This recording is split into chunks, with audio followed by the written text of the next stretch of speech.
دخل رجل غريب على مجلس أحد الحكماء الأثرياء، فجلس يستمع إلى الحكيم وهو يعلم تلامذته وجلساءه، ولا يبدو على الرجل الغريب ملامح طالب العلم، ولكنه بدا للوهلة الأولى كأنه عزيز قوم أذلته الحياة. دخل وسلم وجلس حيث انتهى به المجلس، وأخذ يستمع للشيخ بأدب وإنصات، وفي يده قارورة فيها ما يشبه الماء لا تفارقه. قطع الشيخ العالم الحكيم حديثه والتفت إلى الرجل الغريب وتفرس في وجهه، ثم سأله: ألك حاجة نقضيها لك أم لك سؤال فنجيبك؟ فقال الضيف الغريب: لا هذا ولا ذاك، وإنما أنا تاجر، سمعت عن علمك وخلقك ومروءتك فجئت أبيعك هذه القارورة التي أقسمت ألا أبيعها إلا لمن يقدر قيمتها، وأنت دون ريب حقيق بها وجدير. فقال الشيخ: ناولنيها. فناوله إياها، فأخذ الشيخ يتأملها ويحرك رأسه إعجابا بها، ثم التفت إلى الضيف فقال له: بكم تبيعها؟ قال: ب100 دينار. فرد عليه الشيخ: هذا قليل عليها، سأعطيك 150. فقال الضيف: بل 100 كاملة لا تزيد ولا تنقص. فقال الشيخ لابنه: ادخل عند أمك وأحضر منها 100 دينار. وفعلا استلم الضيف المبلغ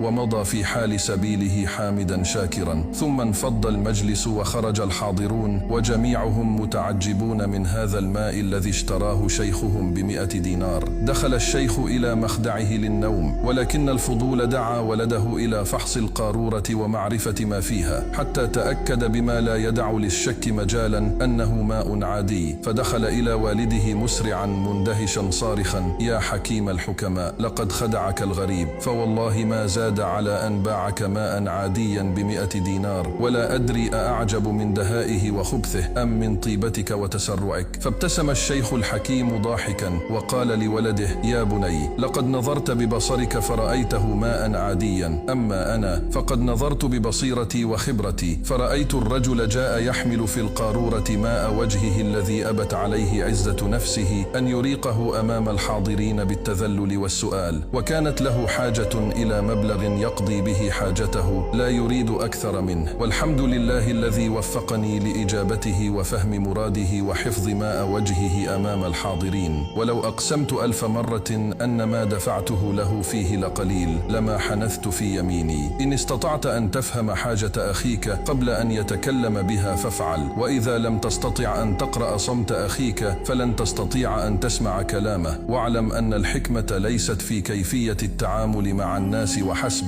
بل في فهم حقائقهم وإدراك ما في نفوسهم، وهذا لا يتأتى إلا بقلب نقي يفهم قبل أن يحكم، وبصيرة تدرك ما وراء الظواهر قبل أن تحكم على الأمور. اللهم ارزقنا الحكمة في القول والعمل، وثبت قلوبنا على الحق والصواب، واهدنا إلى ما فيه الخير والرشاد برحمتك يا أرحم الراحمين.